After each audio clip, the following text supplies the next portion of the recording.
ಓಂ ಗುರುರ್ಬ್ರಹ್ಮ ಗುರುರ್ವಿಷ್ಣು ಗುರುರ್ದೇವೋ ಮಹೇಶ್ವರಃ ಗುರುರೇವ ಪರಂ ಬ್ರಹ್ಮ ತಸ್ಮೈ ಶ್ರೀ ಗುರವೇ ನಮಃ. ಓಂ ನಿರಂಜನಂ ನಿತ್ಯಮನಂತರೂಪಂ ಭಕ್ತಾನುಕಂಪಾನ್ ಧೃತವಿಗ್ರಹಂ ವೈ ಈಶಾವತಾರಂ ಪರಮೇಶಮೀಡ್ಯಂ ತಂ ರಾಮಕೃಷ್ಣಂ ಶಿರಸಾ ನಮಾಮಿ.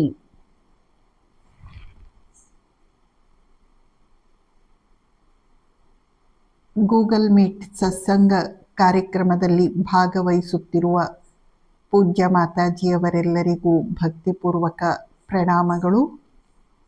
ಪ್ರೀತಿಯ ಬಂಧು ಬಾಂಧವರೇ, ಇಂದಿನ ವಿಷಯ ಯುಗಾವತಾರನ ವೈಶಿಷ್ಟ್ಯ, ಲೇಖಕರ ನೈಪುಣ್ಯ. ಅಂದರೆ ಯುಗಾವತಾರ ಶ್ರೀರಾಮಕೃಷ್ಣ ಗ್ರಂಥದಲ್ಲಿ ಸ್ವಾಮಿ ಪುರುಷೋತ್ತಮಾನಂದಜಿ ಮಹಾರಾಜ್ ಅವರು ಯಾವ ರೀತಿ ಯುಗಾವತಾರನನ್ನು ಪ್ರತಿಬಿಂಬಿಸಿದ್ದಾರೆ ಅಥವಾ ನಮಗೆ ನೀಡಿದ್ದಾರೆ ಎನ್ನುವುದು ಇಂದಿನ ಉಪನ್ಯಾಸದ ವಿಷಯ. ಸ್ವಾಮಿ ಪುರುಷೋತ್ತಮಾನಂದಜಿ ಮಹಾರಾಜ್ ಅವರ ಬಗ್ಗೆ ತಮಗೆಲ್ಲ ಬಹಳ ವಿಚಾರಗಳು ಗೊತ್ತಿವೆ. ಪೂಜ್ಯ ಸ್ವಾಮೀಜಿಯವರು ಸರ್ವಶ್ರೇಷ್ಠ ಸನ್ಯಾಸಿ, ಸರ್ವಶ್ರೇಷ್ಠ ಮಾನವ. ಜೊತೆಯಲ್ಲಿ ಅವರ ಭಜನೆಗಳ ಮಾಧುರ್ಯವನ್ನು ಕುರಿತು ಏನು ಕೇಳ್ತೀರಾ, ಆ ಭಜನೆಗಳ ಕುರಿತು ನಾವು ಒಂದು ಗ್ರಂಥವನ್ನೇ ಬರೆಯಬಹುದು. ಇನ್ನು ಅವರು ನೀಡಿದಂತಹ ಪ್ರವಚನಗಳನ್ನೆಲ್ಲ ಕುರಿತು ವಿವರಣೆ, ವ್ಯಾಖ್ಯಾನ, ವಿಶ್ಲೇಷಣೆಯನ್ನು ಕುರಿತು ನಾವು ಒಂದು ಗ್ರಂಥವನ್ನೇ ಬರೆಯಬಹುದು. ಸ್ವಾಮೀಜಿಯವರ ಪ್ರವಚನ ಮಾಲಿಕೆಯು ಒಂದೊಂದು ಗ್ರಂಥ ಆಗುವ ಸಾಮರ್ಥ್ಯವನ್ನು ಹೊಂದಿದೆ. ಉದಾಹರಣೆಗೆ ಭಗವದ್ಗೀತೆಯ ಭಕ್ತಿಯೋಗ ಪ್ರವಚನ ಮಾಲಿಕೆ, ಉದಾಹರಣೆಗೆ ಸ್ವಾಮೀಜಿಯವರ ತೈತ್ತಿರೀಯ ಉಪನಿಷತ್ತು ಎಂಬ ಪ್ರವಚನ ಮಾಲಿಕೆ. ಅವು ಎರಡೂ ಈಗ ತಮಗೆ ಯೂಟ್ಯೂಬ್ನಲ್ಲಿ ಸಿಗುತ್ತವೆ. ಅಷ್ಟೇ ಅಲ್ಲ, ಒಂದು ಸಾಮಾನ್ಯ ಕಥೆ, ವಿನೋದದಿಂದ ವಿವೇಕ ಅಂತ ಉಪನ್ಯಾಸದ ಶೀರ್ಷಿಕೆ. ಅದರಲ್ಲಿ ಅಕ್ಬರಾಯಣ ಮತ್ತು ಅಕ್ಬರ್ ಮಹಾಭಾರತ, ಆ ಕಥೆಯನ್ನು ಸ್ವಾಮೀಜಿ ಎಷ್ಟು ಸ್ವಾರಸ್ಯಕರವಾಗಿ ಎಳೆ ಎಳೆಯಾಗಿ ನಮ್ಮ ಕಣ್ಮುಂದೆ ಕಾಣುವಂತೆ ಚಿತ್ರಿಸಿದ್ದಾರಂದ್ರೆ ಅದರಲ್ಲಿ ನಾವು ಒಂದು ಶಬ್ದವನ್ನು ಕ್ಯಾನ್ಸಲ್ ಮಾಡದೆ ಪುಸ್ತಕ ರೂಪದಲ್ಲಿ ಅದನ್ನು ತರಬಹುದು. ಹೀಗೆ ಸ್ವಾಮೀಜಿಯವರ ಎಲ್ಲ ಪ್ರವಚನಗಳು ಕೃತಿಯಾಗುವ ಸಾಮರ್ಥ್ಯವನ್ನು ಹೊಂದಿವೆ. ಇನ್ನು ಶ್ರೀರಾಮಕೃಷ್ಣ ವಚನವೇದ ಉಪನ್ಯಾಸ ಮಾಲಿಕೆಯನ್ನಂತೂ ಕೇಳಲೇಬೇಡಿ, ಅದೊಂದು ಮಹತ್ ಗ್ರಂಥವಾಗಬಲ್ಲದು. ಸ್ವಾಮೀಜಿಯವರ ಗ್ರಂಥಗಳ ವಿಷಯಕ್ಕೆ ಬರುವುದಾದರೆ, ಸ್ವಾಮೀಜಿಯವರ ಗ್ರಂಥ ರಚನೆಗಳನ್ನು 3 ಗುಂಪಿನಲ್ಲಿ ವಿಭಜಿಸಬಹುದು. ಮೊದಲನೆಯದು ಜೀವನ ಚರಿತ್ರೆಗಳು, ಎರಡನೆಯದು ವಿದ್ಯಾರ್ಥಿಗಾಗಿ ಆಲೋಚನೆ ಪ್ರಚೋದನೆ, ತಪಸ್ಸು ಯಶಸ್ಸು, ಸಂಘವೊಂದು ಶಕ್ತಿ, ಇಂತಹ ಅನೇಕ ಚಿಂತನ ಪ್ರಧಾನವಾದಂತಹ ಕಿರು ಕೃತಿಗಳು. ಅವು ಒಂದೊಂದು ಕೃತಿಗಳು ಮೌಲಿಕವಾಗಿವೆ, ಆಲೋಚನೀಯವಾಗಿವೆ. ಮೂರನೆಯ ಭಾಗ ಸ್ವಾಮೀಜಿಯವರ ಅನುವಾದ ಕೃತಿಗಳು, ಅದರಲ್ಲೂ ಮುಖ್ಯವಾಗಿ ಕಬೀರ ಬೀರಿದ ಬೆಳಕು, ಸಾಧಕ ಯೋಧ, ಅಧ್ಯಾತ್ಮ ಸೂಕ್ಷ್ಮ. ಹೀಗೆ ಪೂಜ್ಯ ಸ್ವಾಮೀಜಿಯವರ ಗ್ರಂಥ ರಚನೆಗಳನ್ನು 3 ಗುಂಪಿನಲ್ಲಿ ವಿಭಜಿಸಬಹುದು. ಮೊದಲನೆಯದು, ಎಲ್ಲಕ್ಕಿಂತ ಪ್ರಧಾನವಾದದ್ದು ಜೀವನ ಚರಿತ್ರೆ. ಅದರಲ್ಲಿ ನಾವು ಯುಗಾವತಾರ ಶ್ರೀರಾಮಕೃಷ್ಣ ಎಂಬ ಗ್ರಂಥ ರಚನೆಯ ವಿಷಯಕ್ಕೆ ಬರೋಣ. ಯುಗಾವತಾರನ ವೈಶಿಷ್ಟ್ಯ, ಲೇಖಕರ ನೈಪುಣ್ಯ. ಸ್ವಾಮಿ ಪುರುಷೋತ್ತಮಾನಂದಜಿಯವರು ಯುಗಾವತಾರ ಶ್ರೀರಾಮಕೃಷ್ಣ ಗ್ರಂಥವನ್ನು ರಚಿಸುವುದಕ್ಕೆ ಮುಂಚೆ ಅದಾಗಲೇ ಕನ್ನಡದಲ್ಲಿ ಶ್ರೀರಾಮಕೃಷ್ಣರ ಕುರಿತು ಮುಖ್ಯವಾಗಿ 4 ಆಕರ ಗ್ರಂಥಗಳು ಇದ್ವು. 1ನೆಯದು ಶ್ರೀರಾಮಕೃಷ್ಣ ವಚನವೇದ, 2ನೆಯದು ಶ್ರೀರಾಮಕೃಷ್ಣ ಲೀಲಾ ಪ್ರಸಂಗ, 3ನೆಯದು ಕುವೆಂಪು ಅವರು ರಚಿಸಿದಂತಹ ಅದ್ಭುತವಾದ ಗ್ರಂಥ ಶ್ರೀರಾಮಕೃಷ್ಣ ಪರಮಹಂಸ, 4ನೆಯದು ಸ್ವಾಮಿ ಸೋಮನಾಥಾನಂದಜಿ ಮಹಾರಾಜ್ ಅವರು ರಚಿಸಿದಂತಹ ಗುರುದೇವ ಶ್ರೀರಾಮಕೃಷ್ಣ. ಈ 4 ಗ್ರಂಥಗಳ ಜೊತೆಯಲ್ಲಿ ಯುಗಾವತಾರ ಶ್ರೀರಾಮಕೃಷ್ಣ ಗ್ರಂಥದ ವೈಶಿಷ್ಟ್ಯ ಏನು, ಮಹಿಮೆ ಏನು ಎಂಬುದನ್ನು ನಾವು ಸ್ವಲ್ಪ ಆಲೋಚನೆ ಮಾಡೋಣ. ಪೂಜ್ಯ ಸ್ವಾಮಿ ಪುರುಷೋತ್ತಮಾನಂದಜಿಯವರು ಯುಗಾವತಾರ ಶ್ರೀರಾಮಕೃಷ್ಣ ಗ್ರಂಥ ರಚನೆಯನ್ನು ಮಾಡಲಿಕ್ಕೆ ಅವರ ಹತ್ತಿರ ಟಾಪಿಕ್ ಇತ್ತು, ಮ್ಯಾಟರ್ ಇತ್ತು. ಆದರೆ ಮ್ಯಾಟರ್ ಇದ್ದ ಮಾತ್ರಕ್ಕೆ ಗ್ರಂಥ ರಚನೆ ಮಾಡುವುದು ಖಂಡಿತ ಸುಲಭದ ಕಾರ್ಯ ಅಲ್ಲ. ನೀವು ಪ್ರಯತ್ನ ಮಾಡಿ ನೋಡಿ, ಆಗ ನಿಮಗೆ ಅರ್ಥ ಆಗುತ್ತೆ. ಇದು ಯಾವ ರೀತಿ ಅಂದ್ರೆ, ಒಂದು ವರ್ಲ್ಡ್ ಮ್ಯಾಪ್ ಇರುತ್ತೆ, ಅದನ್ನು ನಾವು 12 ಭಾಗವಾಗಿ ಕತ್ತರಿಸಿ ಈಗ ಅದನ್ನು ಜೋಡಿಸಿ ಕೊಡು ಅಂತ ಹೇಳಿದ್ರೆ ಎಷ್ಟು ತಲೆ ಕೆರೆದುಕೊಳ್ಳಬೇಕಾಗುತ್ತದೆ. ಹಾಗೆಯೇ ಯುಗಾವತಾರ ಶ್ರೀರಾಮಕೃಷ್ಣ ಕೃತಿ ರಚನೆಗೆ ಎಲ್ಲ ಮ್ಯಾಟರ್ ಇದ್ದರೂ ಕೂಡ ಕೃತಿ ರಚನೆ ಖಂಡಿತ ಸುಲಭ ಸಾಧ್ಯ ಅಲ್ಲ. ಮತ್ತು ಈ ಕೃತಿಯಲ್ಲಿ ನಾವು ಕೆಲವು ವೈಶಿಷ್ಟ್ಯಗಳನ್ನು ಗಮನಿಸಬಹುದು. ಅವನ್ನು ಒಂದೊಂದಾಗಿ ಪಟ್ಟಿ ಮಾಡುತ್ತಾ ಹೋಗೋಣ. ಮೊದಲನೆಯದು, ಯುಗಾವತಾರ ಶ್ರೀರಾಮಕೃಷ್ಣ ಗ್ರಂಥವನ್ನು ಓದಿದ ಪ್ರತಿಯೊಬ್ಬರಿಗೂ ಚೆನ್ನಾಗಿ ಗೊತ್ತಿದೆ, ಇದರಲ್ಲಿ ಎಲ್ಲಕ್ಕಿಂತ ಆಕರ್ಷಕವಾದ ಮತ್ತು ಸ್ವಾರಸ್ಯಕರವಾದ ಶೀರ್ಷಿಕೆಗಳು, ಟಾಪಿಕ್ ನೇಮ್ ಇವೆ. ಅಲ್ಲದೆ ಪ್ರತಿಯೊಂದು ಅಧ್ಯಾಯವೂ ಚಿಕ್ಕದಾಗಿದೆ.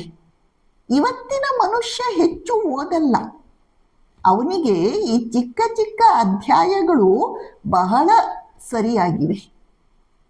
ಶೀರ್ಷಿಕೆಗಳು ಸ್ವಾರಸ್ಯಕರ. ಎರಡನೇದು ಅಟ್ರಾಕ್ಟಿವ್ ಶೀರ್ಷಿಕೆಗಳು, ಮತ್ತು ಆ ಶೀರ್ಷಿಕೆಗಳು ಆ ಅಧ್ಯಾಯದಲ್ಲಿ ಏನನ್ನು ಹೇಳಲಾಗುತ್ತಿದೆ ಎಂಬುದನ್ನು ನಮಗೆ ಕೆಲವೇ ಶಬ್ದಗಳಲ್ಲಿ, ಕ್ಲುಪ್ತವಾದ ಶಬ್ದಗಳಲ್ಲಿ ಹೇಳಿಬಿಡುತ್ತವೆ. ಆ ಶೀರ್ಷಿಕೆಗಳೇ ತುಂಬಾ ಆಲೋಚನೀಯವಾಗಿಯೂ ಇವೆ. ಇದು ಲೇಖಕರ ನೈಪುಣ್ಯ. ಉದಾಹರಣೆಗೆ ಒಂದು ಶೀರ್ಷಿಕೆ ಬರುತ್ತೆ, ಎಲ್ಲರಂಥವನಲ್ಲ ಈ ತರಳ. ತರಳ ಅಂದ್ರೆ ಯಾರು? ನರೇಂದ್ರ. ಎಲ್ಲರಂಥವನಲ್ಲ. ಎಂಥ ಅದ್ಭುತ ಶೀರ್ಷಿಕೆ. ಮುಂದಿನ ಅಧ್ಯಾಯ, ಸಾಟಿ ಇಲ್ಲದಾತ ನರೇಂದ್ರನಾಥ. ಅನಂತರ ನೀವು ದೇವರನ್ನು ಕಂಡಿದ್ದೀರಾ. ಆಮೇಲಿನ ಶೀರ್ಷಿಕೆ ವಶೀಕರಣ. ಹೇಗಿದೆ ಶಬ್ದ? ಗುರು ಶಿಷ್ಯನನ್ನು ವಶೀಕರಣ ಮಾಡಿಕೊಂಡ ಅಂತೆ. ಹೇಗೆ ಅನ್ನುವುದನ್ನು ಮುಂದಿನ ಅಧ್ಯಾಯದ ಹೆಸರು ಹೇಳುತ್ತೆ, ಶಿಷ್ಯಾನುರಾಗ. ಹೀಗೆ ಒಂದೊಂದು ಶೀರ್ಷಿಕೆಗಳು ಎಷ್ಟು ಸ್ವಾರಸ್ಯಕರವಾಗಿವೆ, ಅರ್ಥಗರ್ಭಿತವಾಗಿವೆ. ಇನ್ನೊಂದು ಶೀರ್ಷಿಕೆ ನಾವು ನೋಡ್ತೇವೆ, ಅಚ್ಚರಿಯ ಅನುಭವಗಳು. ಶ್ರೀರಾಮಕೃಷ್ಣರ ತಂತ್ರ ಸಾಧನೆಯ ತರುವಾಯ ಅವರಿಗೆ ಯಾವ ಯಾವ ಆಶ್ಚರ್ಯಕರವಾದ ಆಧ್ಯಾತ್ಮಿಕ ಅನುಭವಗಳು ಆದವು ಎನ್ನುವುದು ಈ ಅಧ್ಯಾಯದಲ್ಲಿ ಒಂದಾದ ಮೇಲೊಂದರಂತೆ ಬರುತ್ತವೆ. ಆ ಶೀರ್ಷಿಕೆ ಹೇಳುವಂತೆಯೇ ನಾವು ಒಂದೊಂದು ಅನುಭವವನ್ನು ನೋಡಿದಾಗಲೂ ನಮಗೆ ಆಶ್ಚರ್ಯದ ಮೇಲೆ ಆಶ್ಚರ್ಯ ಆಗತ್ತೆ. ಅಚ್ಚರಿಯ ಅನುಭವಗಳು. ಇನ್ನೊಂದು ಶೀರ್ಷಿಕೆ ಬರುತ್ತೆ, ಅವತಾರನೇ ಈ ಅರ್ಚಕ. ಅಂದ್ರೆ ಅದುವರೆಗೆ ಸುತ್ತಮುತ್ತಲ ಜನ ಎಲ್ಲರೂ ಇವನು ಹುಚ್ಚ, ಇವನು ಮರುಳ ಅಂತೆಲ್ಲ ಸುದ್ದಿ ಹರಡಿದವರು ಈಗ ಯಾವಾಗ ಮೊದಲ ಬಾರಿ ಭೈರವಿ ಬ್ರಾಹ್ಮಣಿ ಇವರನ್ನು ಅವತಾರ ಅಂತ ಘೋಷಿಸಿದಾಗ ಅವರೆಲ್ಲರಿಗೂ ಮೂಗಿನ ಮೇಲೆ ಬೆರಳಿಡುವಂತಾಯಿತು. ಅವತಾರನೇ ಈ ಅರ್ಚಕ. ಅಚ್ಚರಿಯ ಧ್ವನಿ, ಆಶ್ಚರ್ಯ ಸೂಚಕ ಧ್ವನಿ. ಇನ್ನೊಂದು ಶೀರ್ಷಿಕೆ ಬರುತ್ತೆ, ಮಾತು ಮನಂಗಳಾಚೆ. ಅದ್ಭುತವಾದ ಶೀರ್ಷಿಕೆ. ಆ ಅಧ್ಯಾಯ ಏನು ಹೇಳುತ್ತೆ ಅನ್ನುವುದು ಆ ಶೀರ್ಷಿಕೆಯಲ್ಲೇ ನಮಗೆ ಗೊತ್ತಾಗುತ್ತೆ. ಆಮೇಲೆ ಪೂಜ್ಯ ಸ್ವಾಮೀಜಿಯವರು ಕೆಲವು ಶೀರ್ಷಿಕೆಗಳನ್ನು ಯಾವ ರೀತಿ ಕೊಟ್ಟಿದ್ದಾರೆ ಅಂದ್ರೆ, ವ್ಯಂಗ್ಯದ ಧಾಟಿ, ಆರೋಗ್ಯಕರ ವ್ಯಂಗ್ಯದ ಧಾಟಿ ಜೊತೆಯಲ್ಲಿ ಸ್ವಲ್ಪ ಹಾಸ್ಯನೂ ಸೇರಿಸಿ ಶೀರ್ಷಿಕೆಯ ಹೆಸರನ್ನು ಕೊಟ್ಟಿದ್ದಾರೆ. ಉದಾಹರಣೆಗೆ ಬುದ್ಧಿವಂತ ಶಿವನಾಥ. ಅಂದ್ರೆ ಏನಂದ್ರೆ, ಆ ಶಿವನಾಥ ಶಾಸ್ತ್ರಿ ಅಷ್ಟು ದೊಡ್ಡ ಬುದ್ಧಿವಂತನಾಗಿದ್ರೂ ಕೂಡ ಅವನಿಗೆ ಶ್ರೀರಾಮಕೃಷ್ಣರ ಭಾವ ಸಮಾಧಿಯನ್ನು ಅರ್ಥ ಮಾಡ್ಕೊಳ್ಳಿಕ್ಕಾಗ್ಲಿಲ್ಲ. ಅವನು ಅದನ್ನು ನರ ದೌರ್ಬಲ್ಯ ಅಂತ ತಪ್ಪಾಗಿ ತಿಳಿದುಕೊಂಡು ಅದನ್ನೇ ಎಲ್ರಿಗೂ ಹೇಳಿದ. ಆಹಾ, ನಿನ್ ಬುದ್ಧಿಯೇ ಅಂತ ಹೇಳಲಿಕ್ಕೆ ಬುದ್ಧಿವಂತ ಶಿವನಾಥ. ಆಮೇಲೆ ಇನ್ನೊಂದು ಶೀರ್ಷಿಕೆ ಬರುತ್ತೆ, ಏನಂದ್ರೆ, ಅಂತಿಂಥವನಲ್ಲ ಈ ಭಕ್ತ, ಅಂತಿಂಥವನಲ್ಲ ಈ ಭಕ್ತ. ತಮಾಷೆ ಇದೆ. ಯಾರೋ ಮಹಿಮಾಚರಣ ಚಕ್ರವರ್ತಿ, ಅವನು ತನ್ನ ಜೀವನದಲ್ಲಿ ತೋರಾಣಿಕೆಯನ್ನೇ ಪ್ರಧಾನವಾಗಿ ಮಾಡ್ಕೊಂಡು ಬಿಟ್ಟಿದ್ದಾನೆ. ಅವನ ಆ ತೋರಾಣಿಕೆಯ ಸ್ವಭಾವವನ್ನು ಖಂಡನೆ ಮಾಡಲಿಕ್ಕೆ ನಯವಾದ ಹಾಸ್ಯದ ಭಾಷೆಯಲ್ಲಿ ಸ್ವಾಮಿ ಪುರುಷೋತ್ತಮಾನಂದಜಿಯವರು ಅಂತಿಂಥವನಲ್ಲ ಈ ಭಕ್ತ ಅಂತ ಶೀರ್ಷಿಕೆ ಕೊಟ್ಬಿಟ್ಟಿದ್ದಾರೆ.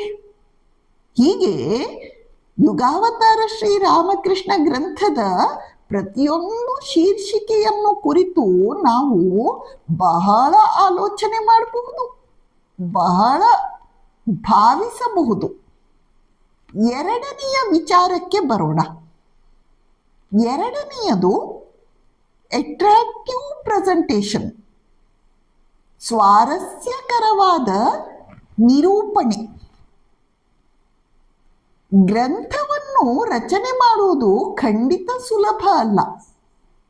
ಎಲ್ಲ ಲೇಖಕರಿಗೂ ತಮ್ಮ ಗ್ರಂಥವನ್ನು ಸ್ವಾರಸ್ಯಕರವಾಗಿ ಪ್ರೆಸೆಂಟ್ ಮಾಡುವ, ನಿರೂಪಿಸುವ ಸಾಮರ್ಥ್ಯ ಖಂಡಿತ ಇಲ್ಲ. ಸ್ವಾರಸ್ಯಕರವಾದ ನಿರೂಪಣೆ ಅಂತ ಹೇಳಿದಾಗ ನಾವು ಗ್ರಂಥ ಓದ್ತಾ ನಮ್ಮಲ್ಲಿ ಇನ್ನಷ್ಟು ಮತ್ತಷ್ಟು ಕುತೂಹಲ ಕೆರಳುತ್ತೆ. ಮುಂದೇನು ಅಂತನ್ನುವ ಭಾವನೆ ನಮ್ಮಲ್ಲಿ ಬರುತ್ತೆ. ಯಾವ ರೀತಿ ನಾವು ಒಂದು ಸಿನಿಮಾವನ್ನು ಪರದೆಯ ಮೇಲೆ ನೋಡ್ತಾ ಹೋಗ್ತೇವೋ ಹಾಗೆ ಯುಗಾವತಾರ ಶ್ರೀರಾಮಕೃಷ್ಣ ಗ್ರಂಥ, ಅದನ್ನು ನಾವು ಓದ್ತಾ ಕಣ್ಮುಂದೆ ಆ ದೃಶ್ಯಗಳನ್ನು ಸಾಕ್ಷಾತ್ತಾಗಿ ನೋಡುತ್ತಾ ಇದ್ದೇವೆ ಎನ್ನುವ ಭಾವನೆ ಬರುತ್ತೆ. ಉದಾಹರಣೆಗೆ ಶ್ರೀರಾಮಕೃಷ್ಣರು ದಕ್ಷಿಣೇಶ್ವರದ ಕಾಳಿ ದೇವಸ್ಥಾನ ಪ್ರತಿಷ್ಠಾಪನೆಯ ದಿನದಂದು ಅಲ್ಲಿಗೆ ಬಂದರು. ಆ ಅದ್ಭುತ ದೃಶ್ಯಗಳಿಗೆಲ್ಲ ಅವರು ಸಾಕ್ಷಿಯಾಗಿದ್ರು. ಅನಂತರ ಅವರು ಕಲ್ಕತ್ತಕ್ಕೆ ಹೋಗಿ ಮರಳಿ ಬಂದರು. ಅಣ್ಣ ಅಲ್ಲಿಯೇ ಮುಂದುವರಿತಾನೆ ಅಂತ ಅವರಿಗೆ ವಿಷಯ ಗೊತ್ತಾಯ್ತು. ಈಗ ಅವರು ಗಂಗೆಯ ದಡದ ಮೇಲೆ ಸ್ವಯಂ ಪಾಕವನ್ನು ಮಾಡಿ ಅದನ್ನು ಸೇವಿಸತೊಡಗಿದರು. ಹೃದಯ ರಾಮ ಈ ನಡುವೆ ಶ್ರೀರಾಮಕೃಷ್ಣರ ಜೀವನ ಲೀಲೆಯಲ್ಲಿ ಪ್ರವೇಶ ಮಾಡಿದ. ಮಥುರ ಶ್ರೀರಾಮಕೃಷ್ಣರನ್ನು ಕರೆದು ಕಾಳಿಯನ್ನು ಅಲಂಕರಿಸುವ ವೃತ್ತಿಯನ್ನು ಅವರಿಗೆ ನೀಡಿದ. ಅನಂತರ ಈ ಕಡೆ ರಾಧಾಕಾಂತ ಸ್ವಾಮಿಯ ಕಾಲು ಭಗ್ನ ಆಯಿತು. ಶ್ರೀರಾಮಕೃಷ್ಣರು ಅದನ್ನು ಪ್ರೇಮವೆಂಬ ಗೋಂದಿನಿಂದ ಜೋಡಿಸಿದ್ರು. ಈಗ ಶ್ರೀರಾಮಕೃಷ್ಣರು ರಾಧಾಕಾಂತ ಸ್ವಾಮಿಯ ಅರ್ಚಕರಾದರು. ಅವರ ಅಣ್ಣ ರಾಮಕುಮಾರ ತೀರಿಕೊಂಡ. ಶ್ರೀರಾಮಕೃಷ್ಣರನ್ನು ಕಾಳಿ ದೇವಾಲಯದ ಅರ್ಚಕರನ್ನಾಗಿ ನೇಮಿಸಲಾಯಿತು.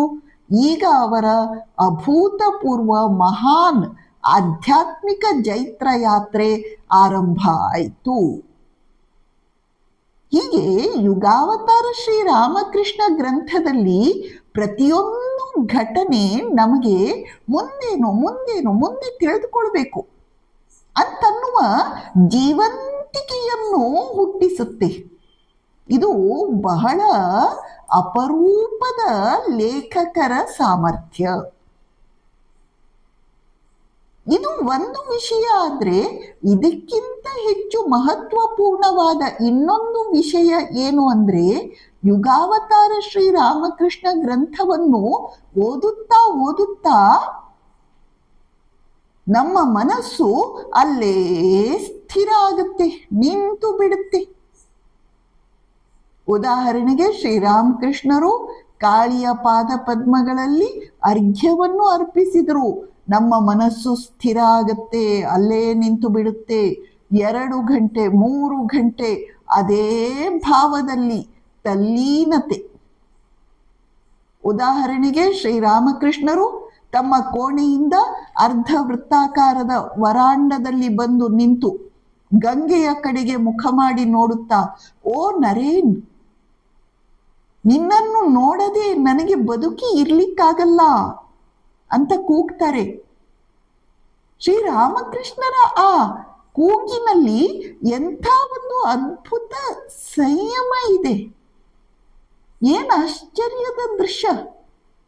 ಆ ದೃಶ್ಯವನ್ನು ನೋಡುತ್ತಾ ನಮ್ಮ ಮನಸ್ಸು ಸ್ಥಿರವಾಗಿ ಬಿಡುತ್ತೆ. DVG ಅವರು ಹೇಳುತ್ತಾರೆ, ಅಲುಗಾಡಿಸದೆ ಮನವನು ವಿಲಯವಾಗಿಸಿ ಹೃದಯವನು. ಅಲುಗಾಡಿಸದೆ ಮನವನು ವಿಲಯವಾಗಿಸಿ ಹೃದಯವನು. ಈ ಒಂದು ಸ್ಥಿತಿ ಧ್ಯಾನದಲ್ಲಿ ನಮಗೆ ಸಿಗತ್ತೆ ಅಂತ ನಾವು ಅಂದ್ಕೊಂಡಿದ್ವಿ. ಈ ಒಂದು ಸ್ಥಿತಿ ನಮಗೆ ಭಜನೆಯ ಮೂಲಕ ಸಿಗತ್ತೆ ಅಂತ ನಾವು ಅಂದುಕೊಂಡಿದ್ದೆವು. ಆದರೆ ಯುಗಾವತಾರ ಶ್ರೀರಾಮಕೃಷ್ಣ ಗ್ರಂಥವನ್ನು ಅಧ್ಯಯನ ಮಾಡುವುದರಿಂದಲೂ ನಮಗೆ ಈ ಭಾವ ಜಾಗೃತಿಯ ಸ್ಥಿತಿ ಲಭಿಸುತ್ತದೆ ಅನ್ನುವುದು ಪರಮಾಶ್ಚರ್ಯದ ಸಂಗತಿ. ಇದು ಲೇಖಕರ ನೈಪುಣ್ಯ, ಲೇಖಕರ ಸಾಮರ್ಥ್ಯ, ಅಥವಾ ಲೇಖಕರ ಆಧ್ಯಾತ್ಮಿಕ ಸತ್ವ. ಯುಗಾವತಾರ ಶ್ರೀರಾಮಕೃಷ್ಣ ಗ್ರಂಥದ ಬಗ್ಗೆ ಅನೇಕ ಭಕ್ತರು ಹೇಳುವುದನ್ನು ನಾನು ಕೇಳಿದ್ದೇನೆ. ಕೆಲವರು ಹೇಳಿದ್ದಾರೆ, ನಾನು ಪುಸ್ತಕ ಓದ್ತಾ ಹೋದೆ 120 ಪುಟ 150 ಪುಟ ಒಂದೇ ಸಲ ಓದಿಬಿಟ್ಟೆ. ಇದು ಗ್ರಂಥದ ಮಹಿಮೆ. ಇನ್ನು ಕೆಲವರು ಹೇಳುವುದನ್ನು ನಾನು ಕೇಳಿದ್ದೇನೆ, ನಾನು ಪುಸ್ತಕದಲ್ಲಿ ಒಂದು ವಾಕ್ಯವನ್ನು ಓದಿದೆ, ಮುಂದಕ್ಕೆ ಓದಲಿಕ್ಕೇ ಆಗಲಿಲ್ಲ, ಕಣ್ಣೀರು ತುಂಬಿ ಬಂತು, ಭಾವ ಗದ್ಗದಿತರಾದರು, ಮನಸ್ಸು ಸ್ಥಿರವಾಯಿತು. ಇದು ಯುಗಾವತಾರ ಶ್ರೀರಾಮಕೃಷ್ಣ ಗ್ರಂಥದ ವಿಶೇಷತೆ. ಮೂರನೇ ವಿಚಾರ, ಮೊದಲನೆಯದು ಆಕರ್ಷಕವಾದ ಶೀರ್ಷಿಕೆಗಳು, ಎರಡನೆಯದು ಸ್ವಾರಸ್ಯಕರವಾದ ನಿರೂಪಣೆ, ಮೂರನೆಯದು ಪೂಜ್ಯ ಸ್ವಾಮೀಜಿಯವರು ಇಂಪಾರ್ಟೆಂಟ್ ಘಟನೆಗಳನ್ನು, ಮುಖ್ಯ ಮುಖ್ಯ ಘಟನೆಗಳನ್ನು ಹೇಳುವಲ್ಲಿ ಯಾವ ಒಂದು ಪ್ರಿಸೈಸ್ನೆಸ್, ನಿಖರತೆಯನ್ನು ಮತ್ತು ಕ್ಲಾರಿಟಿ, ಸ್ಪಷ್ಟತೆಯನ್ನು ಹೊಂದಿದ್ದಾರೆಯೋ, ಸಣ್ಣ ಸಣ್ಣ ಮೂರ್ಖ ವಿಷಯಗಳನ್ನು ಹೇಳುವುದರಲ್ಲಿಯೂ ಅದೇ ಪ್ರಿಸೈಸ್ನೆಸ್, ಅದೇ ನಿಖರತೆ, ಅದೇ ಕ್ಲಾರಿಟಿ, ಅದೇ ಸ್ಪಷ್ಟತೆ. ಇದು ಶ್ರೇಷ್ಠ ಗ್ರಂಥದ ಒಂದು ವಿಶೇಷ ಲಕ್ಷಣ. ಒಬ್ಬ ಶಿಲ್ಪಿಯಾದವನು ಒಂದು ವಿಗ್ರಹದ ಕಣ್ಣಿನ ಗೆರೆಯನ್ನು ಕೆತ್ತನೆ ಮಾಡುವಲ್ಲಿ, ತುಟಿಯ ಒಂದು ಗೆರೆಯನ್ನು ಕೆತ್ತನೆ ಮಾಡುವಲ್ಲಿ ಯಾವ ವಿಶೇಷ ಪರಿಶ್ರಮವನ್ನು ವಹಿಸುತ್ತಾನೆಯೋ ಅಷ್ಟೇ ಪರಿಶ್ರಮವನ್ನು ಮತ್ತು ಗಮನವನ್ನು ಕಾಲಿನ ಕಿರುಬೆರಳಿನ ಗೆರೆಯನ್ನು ಎಳೆಯುವುದಕ್ಕೂ ವಹಿಸುತ್ತಾನೆ. ಇದು ಶ್ರೇಷ್ಠ ಶಿಲ್ಪಿಯ, ಶ್ರೇಷ್ಠ ಲೇಖಕನ ಒಂದು ವಿಶೇಷ ಗುಣ. ಇದನ್ನು ನಾವು ಯುಗಾವತಾರ ಗ್ರಂಥದಲ್ಲಿ ಬಹಳ ಚೆನ್ನಾಗಿ ಅವಲೋಕಿಸಬಹುದು. ಉದಾಹರಣೆಗೆ ಪೂಜ್ಯ ಸ್ವಾಮೀಜಿಯವರು ಶ್ರೀರಾಮಕೃಷ್ಣರಿಗೆ ಕಾಳಿಯ ದರ್ಶನ ಆಯಿತು ಅನ್ನುವ ಆ ಅತೀಂದ್ರಿಯ ದೃಶ್ಯವನ್ನು ಏನು ಅದ್ಭುತವಾಗಿ ವಿವರಿಸಿದ್ದಾರೆ. ಪೂಜ್ಯ ಸ್ವಾಮೀಜಿಯವರು ಗುರು ತೋತಾಪುರಿ ಮಹಾರಾಜ್ ಅವರ ಮಾರ್ಗದರ್ಶನದಲ್ಲಿ ಶ್ರೀರಾಮಕೃಷ್ಣರು ನಿರ್ವಿಕಲ್ಪ ಸಮಾಧಿ ಸ್ಥಿತಿಯನ್ನು ಪಡೆದರು ಎಂಬುದನ್ನು ಏನು ಅದ್ಭುತವಾಗಿ ವಿವರಿಸಿದ್ದಾರೆ. ಅಷ್ಟೇ ಸ್ವಾರಸ್ಯಕರವಾಗಿ, ಅಷ್ಟೇ ನಿಖರವಾಗಿ, ಜೊತೆಯಲ್ಲಿ ಒಂದು ತಿಳಿ ಹಾಸ್ಯದ ಸ್ಪರ್ಶದೊಂದಿಗೆ ಸ್ವಾಮೀಜಿಯವರು ಶ್ರೀರಾಮಕೃಷ್ಣರಿಗೆ ಹುಚ್ಚು ಹಿಡಿದಿದೆ ಅನ್ನುವುದನ್ನು ಸುತ್ತಮುತ್ತಲ ಜನ ಯಾವ ರೀತಿ ಮಾತನಾಡಿಕೊಂಡ್ರು ಎಂಬುದನ್ನು ವಿವರಿಸಿದ್ದಾರೆ ಅಂತ ನೋಡಿದಾಗ ನಮಗೆ ಹಾಸ್ಯದ ಜೊತೆಯಲ್ಲಿ ಪೂಜ್ಯ ಸ್ವಾಮೀಜಿಯವರ ವ್ಯವಹಾರ ಜ್ಞಾನ, ಲೋಕಜ್ಞಾನ, ಜನರ ನಡವಳಿಕೆಯ ರೀತಿ ಎಷ್ಟು ಚೆನ್ನಾಗಿ ಅವರಿಗೆ ಗೊತ್ತಿತ್ತು ಎಂಬುದೂ ಗೊತ್ತಾಗುತ್ತದೆ. ಉದಾಹರಣೆಗೆ ಶ್ರೀರಾಮಕೃಷ್ಣರಿಗೆ ಹುಚ್ಚು ಹಿಡಿದಿದೆ, ಅವರು ಹುಚ್ಚಾಗಿ ಪೂಜೆಯನ್ನು ಮಾಡ್ತಿದ್ದಾರೆ ಅನ್ನುವ ಸುದ್ದಿ ಎಲ್ಲ ಕಡೆ ಹರಡಿತು. ಜನ ಮಾತನಾಡಿಕೊಳ್ತಾರಂತೆ. ಸ್ವಾಮೀಜಿಯವರು ಬರೆದಿದ್ದಾರೆ, ಲೋ ಆ ಚಿಕ್ಕ ಪೂಜಾರಿಯ ಪೂಜೆಯನ್ನು ನೋಡಿದೆಯೇನೋ, ಯಾರು ಬಂದರೂ ಸರಿಯೇ, ಯಾರು ಹೋದರೂ ಸರಿಯೇ, ಅವನಿಗೆ ಗಮನವೇ ಇಲ್ಲ, ಎಷ್ಟು ಹೊತ್ತಾದರೂ ಎದ್ದು ಬರುವುದೇ ಇಲ್ಲ, ಕಣ್ಣು ಮುಚ್ಚಿ ಕುಳಿತು ಬಿಟ್ಟರೆ ಕುಳಿತೇ ಬಿಟ್ಟ ಮಹಾರಾಯ ಎಂದು ಒಬ್ಬ ಹೇಳಿದ. ಅಯ್ಯೋ ಅದೇನು ಹೇಳುತ್ತಿ ಬಿಡು, ಹೊಸದಾಗಿ ಬಂದ ಅಗಸ ಗೋಣಿ ಎತ್ತೆತ್ತಿ ಒಗೆದನಂತಲ್ಲ, ಹಾಗೆ ಅವರ ಕತೆ ಎನ್ನುವವನು ಇನ್ನೊಬ್ಬ. ಅಲ್ರಿ, ಎಲ್ಲಾ ನಾಟಕ ನೋಡಿದರೆ ಗೊತ್ತಾಗುವುದಿಲ್ಲವೇ, ಇಂತಹ ಎಷ್ಟು ಜನರನ್ನು ನೋಡಿಬಿಟ್ಟಿದ್ದೇವೋ ಏನೋ. ಇದು ಮೂರನೇ ಯವನ ತೀರ್ಪು. ಸ್ವಾಮೀಜಿ ಜನರ ಸೈಕಾಲಜಿಯನ್ನು, ಜನರ ಮಾತುಕತೆಯ ಧಾಟಿಯನ್ನು ಹೇಗೆ ಸೆರೆ ಹಿಡಿದಿದ್ದಾರೆ ಅನ್ನೋದು ತುಂಬಾ ಕ್ಯೂರಿಯಸ್, ಕುತೂಹಲದ ವಿಷಯ. ಜೊತೆಯಲ್ಲಿ ನಮಗೂ ಶ್ರೀರಾಮಕೃಷ್ಣರು ಆ ಸನ್ನಿವೇಶದಲ್ಲಿ ಎಂತೆಂತಹ ಟೀಕೆ ಟಿಪ್ಪಣಿಗಳಿಗೆ ಒಳಗಾಗಿ ಇದ್ರು, ಆದರೆ ಅವರ ಮನಸ್ಸು ಅವು ಯಾವುವುಗಳಿಂದಲೂ ಪ್ರಭಾವಿತವಾಗದಿರುವಂತಹ ಅತ್ಯುನ್ನತ ಸ್ಥಿತಿಯಲ್ಲಿತ್ತು. ಶ್ರೀರಾಮಕೃಷ್ಣರ ಮನಸ್ಸಿನ ಎತ್ತರ ಏನು ಅಂತ ನಾವು ಕಲ್ಪಿಸಿಕೊಳ್ಳಲಿಕ್ಕೂ ಈ ಮಾತುಗಳು ನಮಗೆ ಸಹಾಯಕ ಆಗುತ್ತವೆ. ಈ ಥರ ಅನೇಕ ಘಟನೆಗಳನ್ನು ನಾವು ಯುಗಾವತಾರ ಶ್ರೀರಾಮಕೃಷ್ಣದಲ್ಲಿ ಉದಾಹರಣೆಯಾಗಿ ನೋಡಬಹುದು. ನಾಲ್ಕನೆಯ ವಿಷಯಕ್ಕೆ ಬರೋಣ. ಶ್ರೀರಾಮಕೃಷ್ಣರ ಜೀವನದಲ್ಲಿ ಇಂಪಾರ್ಟೆಂಟ್ ಅಲ್ಲದೇ ಇರುವ ವಿಷಯಗಳನ್ನು ಕೂಡ ಬಿಡುವ ಹಾಗಿಲ್ಲ. ಯಾಕಂದ್ರೆ ಆ ಸಣ್ಣ ಸಣ್ಣ ಅಮುಖ್ಯ ಘಟನೆಗಳಲ್ಲೂ ಕೂಡ ಶ್ರೀರಾಮಕೃಷ್ಣರ ಒಂದು ಬೋಧನೆ ನಮಗಾಗಿ ಇದೆ. ಮತ್ತು ಆ ಘಟನೆ ಯಾರಿಗೆ ಸಂಬಂಧಪಟ್ಟಂತೆ ನಡೆಯಿತೋ ಅವರ ಪಾಲಿಗೆ ಅದು ಎಲ್ಲಕ್ಕಿಂತ ದೊಡ್ಡ ಘಟನೆ. ಅಷ್ಟೇ ಅಲ್ಲ, ಈ ಬಗೆಯ ಅಮುಖ್ಯ ಘಟನೆಗಳನ್ನು ಗ್ರಂಥದುದ್ದಕ್ಕೂ ಯಾವ ಜಾಗದಲ್ಲಿ ಸೇರಿಸಿದ್ರೆ ಚೆನ್ನಾಗಿರುತ್ತೆ, ಅದು ಕೂಡ ದೊಡ್ಡ ವಿಷಯ. ಈ ಕಾರ್ಯವನ್ನು ಸ್ವಾಮಿ ಪುರುಷೋತ್ತಮಾನಂದಜಿ ಅವರು ಬಹಳ ಅದ್ಭುತವಾಗಿ ಮಾಡಿದ್ದಾರೆ. ಉದಾಹರಣೆಗೆ, ಒಬ್ಬ ಜಮೀನ್ದಾರ ಸಜ್ಜನ ಜಯನಾರಾಯಣ ಬ್ಯಾನರ್ಜಿ ಅವರ ವಿಷಯವನ್ನು ಸ್ವಾಮೀಜಿ ಪ್ರಸ್ತಾಪಿಸ್ತಾರೆ. ಅವರು ರಾಮಕೃಷ್ಣರ ಹತ್ರ ಏನ್ ಮಾತನಾಡಿದ್ರು, ರಾಮಕೃಷ್ಣರು ಅವರಿಗೆ ಏನು ಉತ್ತರ ಕೊಟ್ರು, ಅದನ್ನು ಸ್ವಾಮೀಜಿ ಪ್ರಸ್ತಾಪಿಸ್ತಾರೆ. ಕೃಷ್ಣ ಕಿಶೋರಿ ಅಂತನ್ನುವ ಒಬ್ಬ ಭಕ್ತನ ರಾಮ ಭಕ್ತಿ, ರಾಮ ಶ್ರದ್ಧೆಯನ್ನು ಕುರಿತು ಶ್ರೀರಾಮಕೃಷ್ಣರು ಕೊಂಡಾಡ್ತಾರೆ.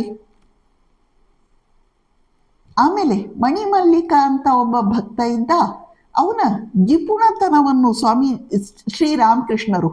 ಅವನ ಜಿಪುಣತನವನ್ನು ಶ್ರೀರಾಮಕೃಷ್ಣರು ಹೇಗೆ ನಯವಾಗಿ ತಿದ್ದಲಿಕ್ಕೆ ನೋಡ್ತಾರೆ ಅನ್ನುವುದನ್ನು ಅಷ್ಟೇ ನಯ ನಾಜೂಕಿನಿಂದ ಸ್ವಾಮೀಜಿಯವರು ಪ್ರೆಸೆಂಟೇಷನ್ ಮಾಡ್ತಾರೆ, ಬರೆಯುತ್ತಾರೆ. ಇನ್ನೊಬ್ಬ ಭಕ್ತ ಯದುಮಲ್ಲಿಕ, ಅವನ ಲೆಕ್ಕಾಚಾರದ ಬುದ್ಧಿಯನ್ನು ಕುರಿತು ಸ್ವಾಮೀಜಿ ಹಾಸ್ಯವಾಗಿ ವಿವರಿಸುವ ಮೂಲಕ ಅವನಿಗೆ ದೊಡ್ಡ ಮಾತಿನ ಪೆಟ್ಟನ್ನು ಕೊಟ್ಟಿದ್ದಾರೆ. ಇನ್ನು ಎಷ್ಟೋ ಸಣ್ಣ ಸಣ್ಣ ಭಕ್ತರು ಬರ್ತಾರೆ, ಶ್ರೀರಾಮಕೃಷ್ಣರ ಸಂಪರ್ಕಕ್ಕೆ ಅವರು ಬರ್ತಾರೆ. ಅವರು ಸಣ್ಣ ವ್ಯಕ್ತಿಗಳಾದ್ರೂ ಅವರ ಭಕ್ತಿ ದೊಡ್ಡದು.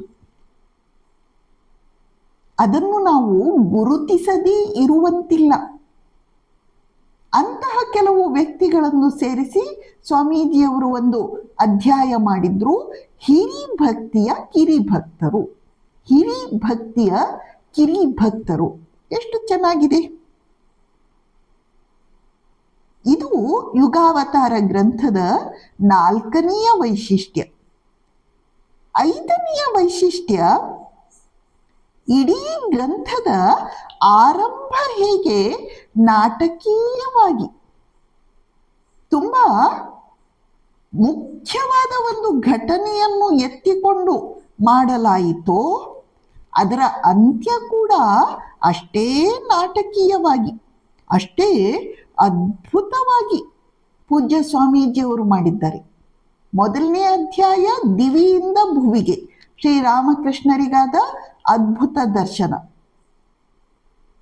ಕೊನೆಯ ಅಧ್ಯಾಯ ಉತ್ತರಕಾಂಡ. ಆ ಶೀರ್ಷಿಕೆ ನೋಡಿ ಎಷ್ಟು ಚೆನ್ನಾಗಿದೆ, ಉತ್ತರಕಾಂಡ.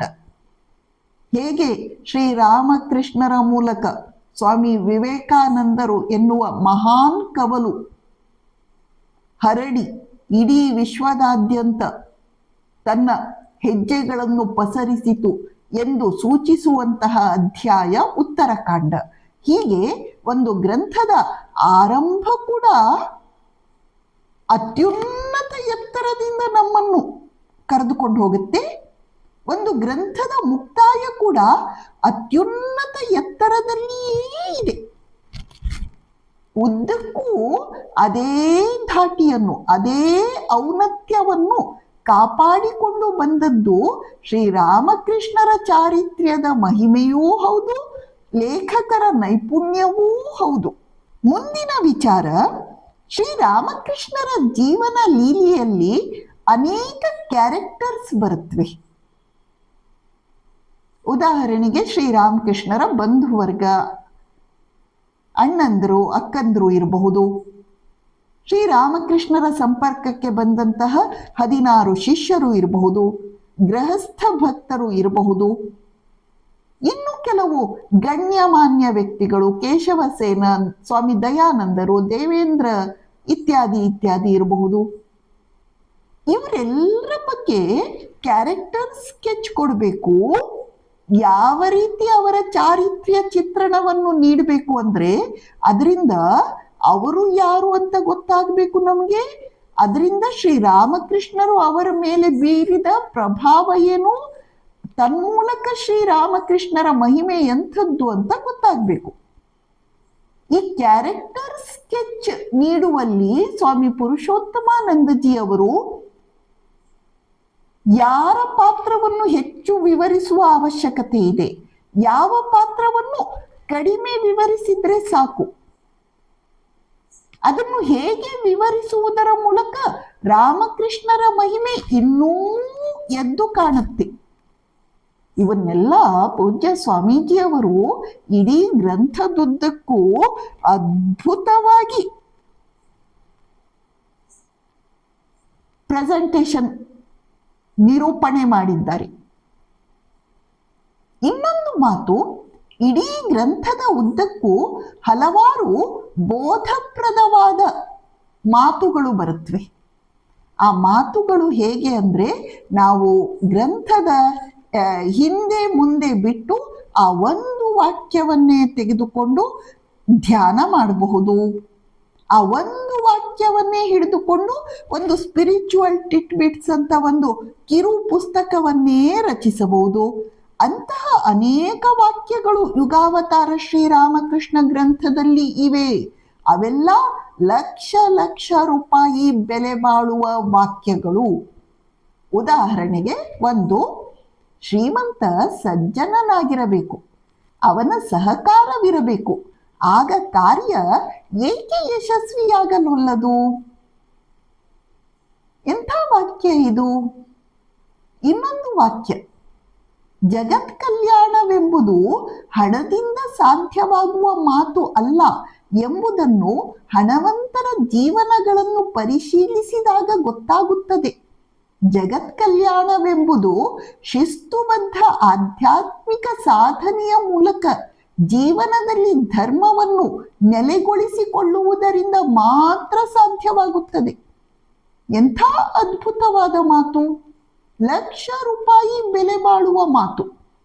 ಇಂತಹ ಲಕ್ಷ ರೂಪಾಯಿ ಬೆಲೆ ಬಾಳುವಂತಹ ಇಂಡಿಪೆಂಡೆಂಟ್ ಸೆಂಟೆನ್ಸ್, ಆ ವಾಕ್ಯದ ಹಿಂದಿನ ಹಿನ್ನೆಲೆನೂ ನಮಗೆ ಬೇಡ, ಮುಂದಿನ ಘಟನೆಗಳು ಬೇಡ, ಸ್ವತಂತ್ರವಾಗಿ ನಿಲ್ಲುವಂತಹ ಅನೇಕ ವಾಕ್ಯಗಳನ್ನು ನಾವು ಆಯ್ದು ನಮ್ಮ ಧ್ಯಾನ ವಸ್ತುವನ್ನಾಗಿ ಮಾಡಬಹುದು. ಅಂತಿಮ ಭಾಗಕ್ಕೆ ಬರುತ್ತೇನೆ. ಒಂದು ಮಾತಿದೆ, ದೇವೋ ಭೂತ್ವಾ ದೇವೋ ಯಜೇತ್. ನಾವು ದೇವರ ಪೂಜೆಯನ್ನು ಮಾಡಬೇಕಾದ್ರೆ ದೇವರೇ ಆಗಬೇಕು. ಹಾಗೆ ಒಬ್ಬ ಲೇಖಕ ಮಹಾಮಹಿಮನ ಜೀವನ ಚರಿತ್ರೆಯನ್ನು ಬರೆಯಬೇಕಾದರೆ ಆ ಮಹಾಮಹಿಮನೇ ಆಗಬೇಕು. ಇಲ್ಲದಿದ್ರೆ ಗ್ರಂಥ ರಚನೆ ಸಾಧ್ಯ ಇಲ್ಲ. ಅಲ್ಲ, ನಾವು ನೀವು ಯುಗಾವತಾರ ಶ್ರೀರಾಮಕೃಷ್ಣ ಗ್ರಂಥದ ಕೆಲವು ಪುಟಗಳನ್ನು ಓದುವಷ್ಟಕ್ಕೇನೆ ನಮ್ಮ ಮನಸ್ಸು ಅದರಲ್ಲಿ ಅಷ್ಟು ತನ್ಮಯವಾಗುತ್ತಂತೆ, ತಲ್ಲೀನವಾಗುತ್ತಂತೆ, ರಾಮಕೃಷ್ಣ ವರ್ಣದಿಂದ ನಮ್ಮ ಮನಸ್ಸು ರಂಜಿತವಾಗುತ್ತದೆಯಂತೆ. ಇನ್ನು ಪೂಜ್ಯ ಸ್ವಾಮಿ ಪುರುಷೋತ್ತಮಾನಂದಜಿ ಅವರು ಅಂಥ ಒಂದು ಮೇರು ಕೃತಿಯನ್ನು ರಚನೆ ಮಾಡಬೇಕಾದ್ರೆ ಅವರು ಅದೆಷ್ಟು ಶ್ರೀರಾಮಕೃಷ್ಣರೇ ಆಗಿದ್ದರು ಎನ್ನುವುದನ್ನು ನಾವು ಸ್ವಲ್ಪ ಭಾವಿಸಿ ನೋಡಬೇಕು, ಆಲೋಚಿಸಿ ನೋಡಬೇಕು. ಶ್ರೀರಾಮಕೃಷ್ಣರೇ ಯುಗಾವತಾರ ಶ್ರೀರಾಮಕೃಷ್ಣ ಎಂಬ ಗ್ರಂಥವನ್ನು ರಚಿಸಿದ್ದು. ಕೊನೆಯ ಮಾತು, ಸದ್ಗುರು ಮಹಿಮೆ ಅನಂತ. ಕಬೀರದಾಸರು ಹೇಳ್ತಾರೆ, ಸದ್ಗುರು ಮಹಿಮೆ ಅನಂತ. ಯಾರು ಸದ್ಗುರು? ಶ್ರೀರಾಮಕೃಷ್ಣರು. ಯಾರು ಸದ್ಗುರು? ಸ್ವಾಮಿ ಪುರುಷೋತ್ತಮಾನಂದಜಿ ಅವರು. ಸದ್ಗುರು ಮಹಿಮೆ ಅನಂತ, ಸದ್ಗುರು ಕೃಪೆಯು ಅನಂತ. ಅವನ ನಯನಗಳು ಅನಂತವೈ, ತೋರಿದನವನು ಅನಂತ. ಏನನ್ನು ಅವನು ತೋರಿದನು? ಯುಗಾವತಾರ ಶ್ರೀರಾಮಕೃಷ್ಣ ಎಂಬ ಮಹಾನ್ ಗ್ರಂಥವನ್ನು ಅವನು, ಅನಂತವಾದ ಒಂದು ಗ್ರಂಥವನ್ನು ಅವನು ನಮಗೆ ತೋರಿದ. ಈ ಮಹಾನ್ ಗ್ರಂಥದ ಹೀರೋ ಶ್ರೀರಾಮಕೃಷ್ಣರು. ಈ ಮಹಾನ್ ಗ್ರಂಥದ ರಚಯಿತರು, ಕರ್ತೃ. ಶ್ರೀರಾಮಕೃಷ್ಣ ಭಾವದಲ್ಲಿ ಲಯವಾಗಿ ಹೋದಂತಹ ಸ್ವಾಮಿ ಪುರುಷೋತ್ತಮಾನಂದಜಿಯವರು ಇಬ್ಬರೂ ಅನಂತ. ಅವರು ರಚಿಸಿದಂತಹ ಕೃತಿ ರತ್ನ ಯುಗಾವತಾರ ಶ್ರೀರಾಮಕೃಷ್ಣ ಗ್ರಂಥವೂ ಅನಂತ. ಆ ಅನಂತದಲ್ಲಿ ನಾವು ನೀವೆಲ್ಲರೂ ಕರಕರಗಿ ಹೋಗಿ ನಮ್ಮ ಬಾಳ ಹಣತೆಗಳನ್ನು ದಿವ್ಯವಾಗಿಸಿಕೊಳ್ಳುವ ಪ್ರಯತ್ನವನ್ನು ಮಾಡುವಂತಾಗಲಿ. ಪೂಜ್ಯ ಸ್ವಾಮಿ ಪುರುಷೋತ್ತಮಾನಂದಜಿಯವರು, ಶ್ರೀರಾಮಕೃಷ್ಣರು ನಮ್ಮ ನಿಮ್ಮೆಲ್ಲರನ್ನು ಆಶೀರ್ವದಿಸಲಿ, ಕೈ ಹಿಡಿದು ಮುನ್ನಡೆಸಲಿ. ಈ ಒಂದು ಅವಕಾಶವನ್ನು ಒದಗಿಸಿಕೊಟ್ಟಂತಹ ಪೂಜ್ಯ ಮಾತಾಜಿ ಚೈತನ್ಯಮಯಿ ಅವರಿಗೆ ಭಕ್ತಿಪೂರ್ವಕ ಪ್ರಣಾಮಗಳನ್ನು ಸಲ್ಲಿಸುತ್ತಾ ಈ ಮಾತುಗಳನ್ನು ಶ್ರೀರಾಮಕೃಷ್ಣರ ಪದತಲದಲ್ಲಿ ಸಮರ್ಪಿಸುತ್ತೇನೆ. ನಮಸ್ಕಾರ.